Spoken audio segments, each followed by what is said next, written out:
This build took over 10 times longer than anything I've ever made in Minecraft, and at several points I almost quit. But before I show you why, you need to know this. Over 11 years ago, on a very old YouTube channel of mine, I tried to build Helm's Deep, got frustrated, and eventually just blew it to pieces. This channel exists because I never finished that build. Years later, I came back and finished what I started by building Helm's Deep. After this, Isengard. I've always loved Lord of the Rings, and I've always loved building massive projects in Minecraft, but it's been over a year since I last attempted one of these builds, so I decided if I was coming back, I wasn't going to play it safe. I wanted something bigger, better, and far more demanding than anything I'd built before. So this time I built Barad Dur, also known as the Eye of Sauron, and this build didn't just take longer than my previous projects, it took over 10 times as long as any build I've ever done. Every block, every layer, every single mistake manually placed. For this build, I set up 3 simple rules.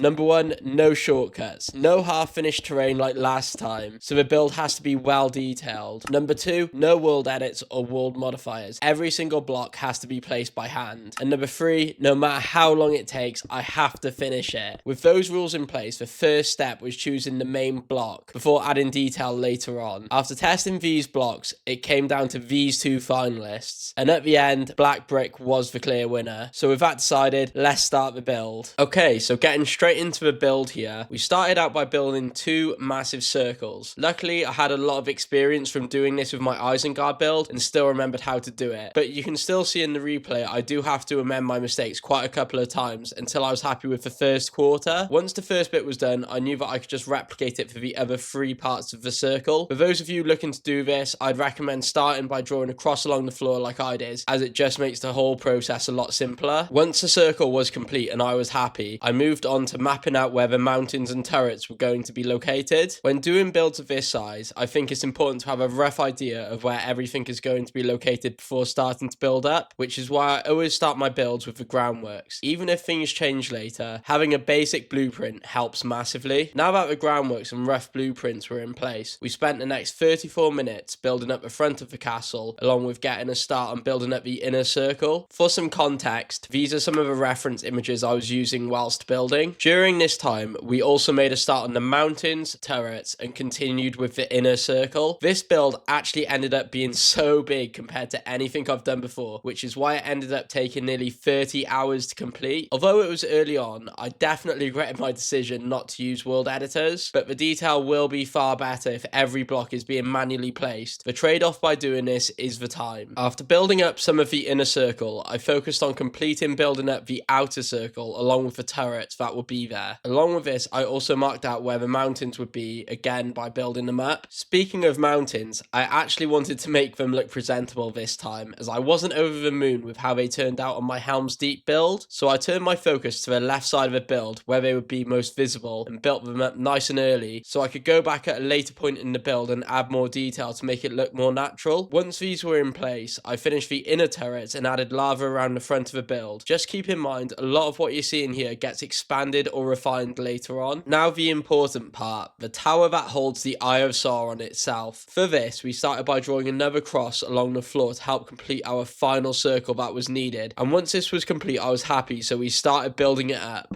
The thing I find funny is this little clip of me building up a tower actually took me an hour and 40 minutes. And for those of you wondering, I used replay mod to get most of the footage. If any of you would like to download it for any build yourself, I'll leave a link to it down below. I continued layering the build here. Doing this manually means that if you did want to amend anything later on, it would take a long time to do so. But the way I was doing it here was by starting out with a thick base and making it more narrow the further up we go. Eventually, we did hit the clouds, so that's when I realized it was definitely tall enough so could move on with other parts of the build, such as the east tower and completing the right hand sided turrets. The funny thing about looking at my layering technique for the main tower itself is upon reflection I came to the conclusion that it looked like a birthday cake and I wasn't happy with it at all. This single mistake cost me hours, but to help speed it up I used TNT to get rid of the blocks. I pretty much did this for the whole tower as I was taking this build very seriously, as I always felt like I could have offered more with my Helm's Deep and Isengard builds. Alright, here we go.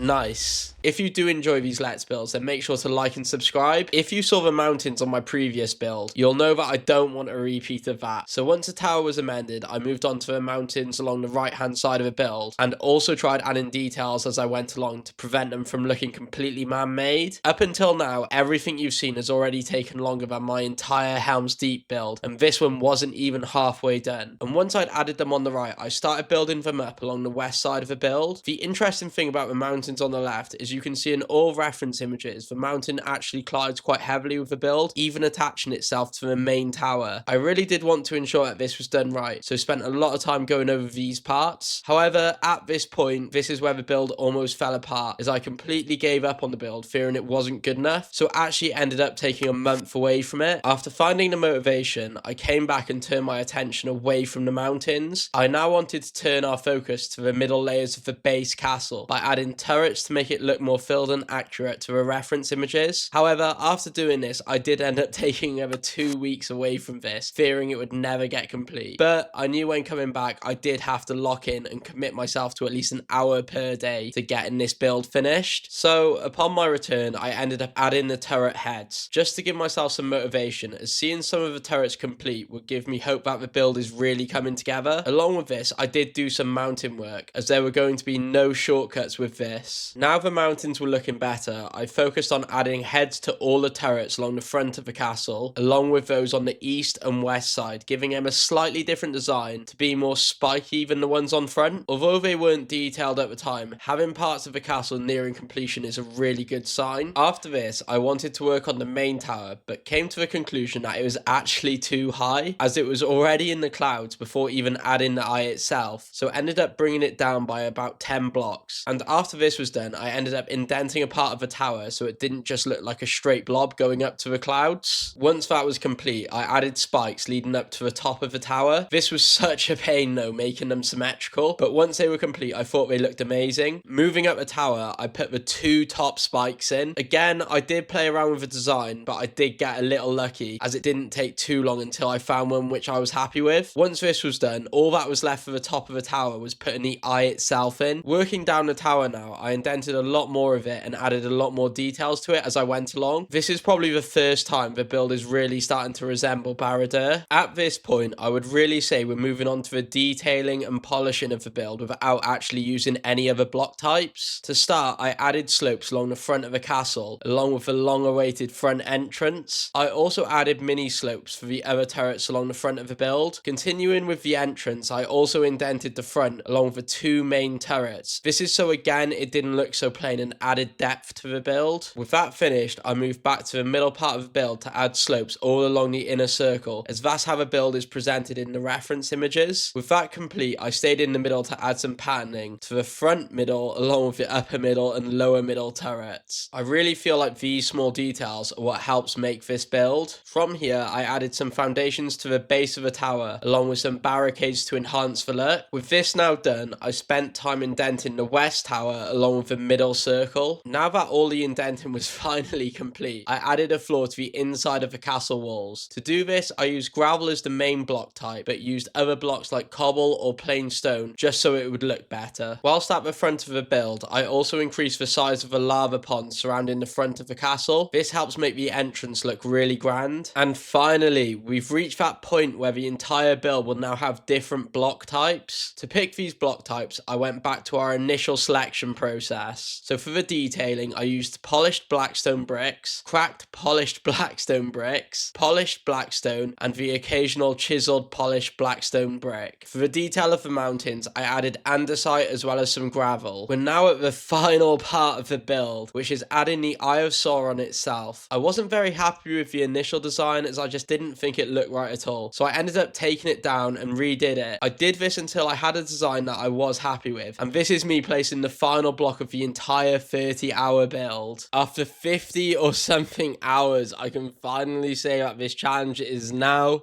complete. Before I do show you the final build, comment down below what you think of it and what you would have done differently. I hope you enjoy.